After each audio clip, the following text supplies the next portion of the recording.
Much like To Kill a Mockingbird, this film should not be mistaken for a how-to guide.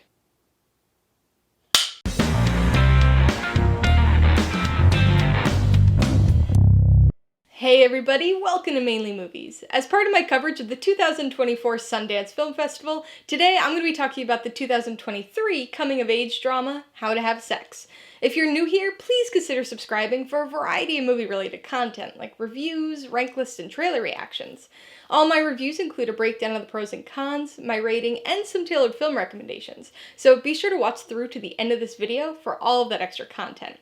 How to Have Sex stars McKenna-Bruce, Lara, Peake, and Shaun and was the directorial debut of Molly Manning Walker. It tells the story of three British teenage girls who go on holiday to party, only to discover that the experience might not be what they had expected. How to Have Sex may sound like the title of a raunchy sex comedy from 2007, however this movie is anything but that.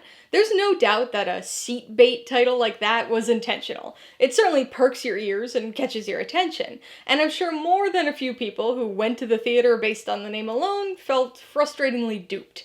But it might very well be the perfect name for this uncomfortable watch.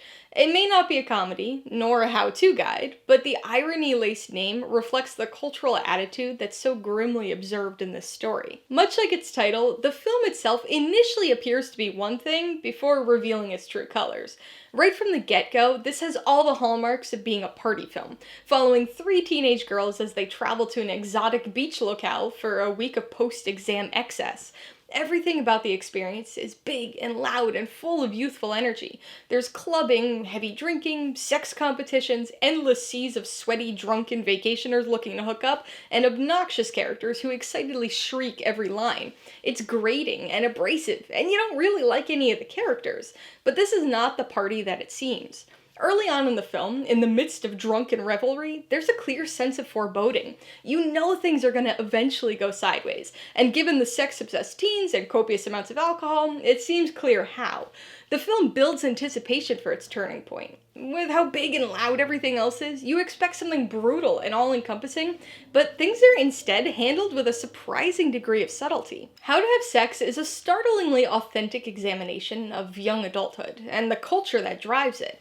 The characters feel real. The scenarios and relationships feel real. It's an immersive experience and quickly loses that watching a movie sheen and instead gains an experiencing somebody's memory one. The triangular friendship dynamics will likely feel familiar to just about any girl. Everybody knows a Skye, that one friend who tries to bury jealousy and insults by insisting that they're just kidding. Everybody knows a Badger, somebody who's supportive and knows something's wrong, but never says or does anything about it.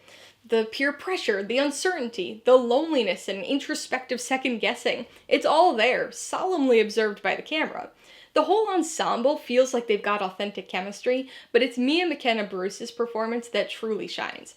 She's able to say so much through her eyes alone. Given the gonzo brushstrokes that are used to paint this film's scene of partying and drunken excess, I was pleasantly surprised by how it handled its themes.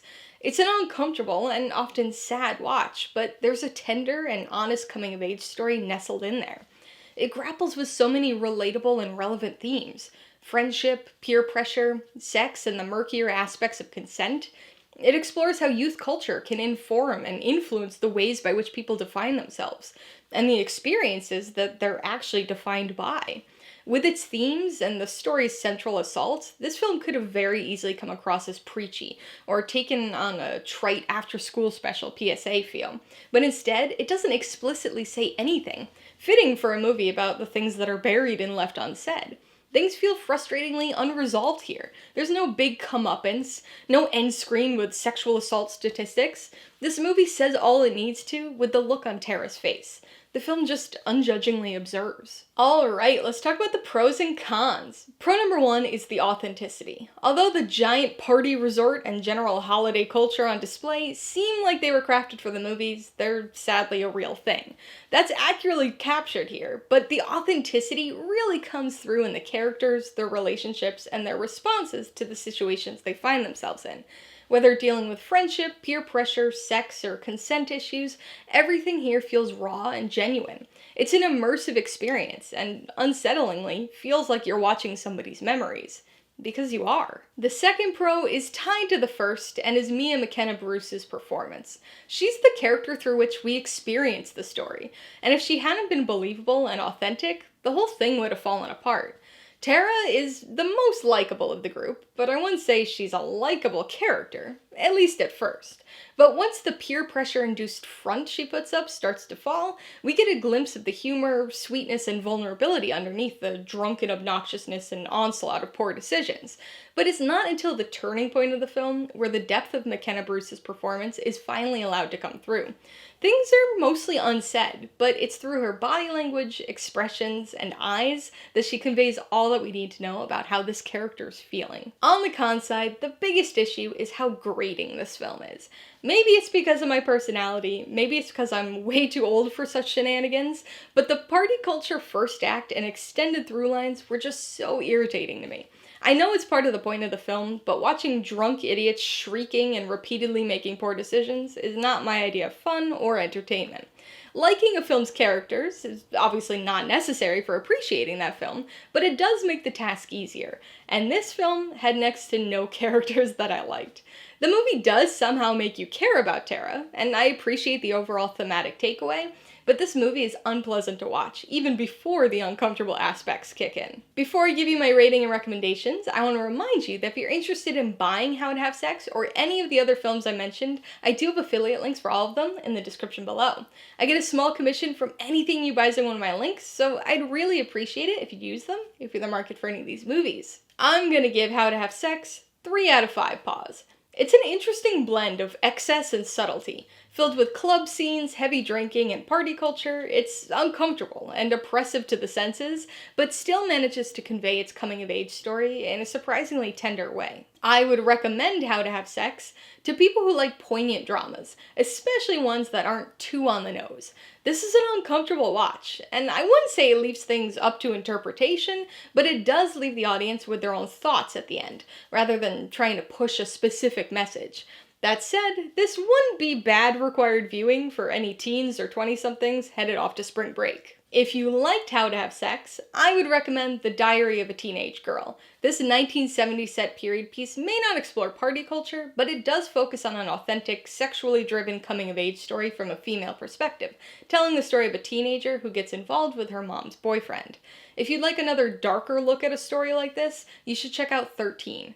This Catherine Hardwicke-directed film is another loosely based on the life of the writer story that focuses on a 7th grader succumbing to peer pressure and toxic friendships, which push her towards a life of sex, drugs, and crime.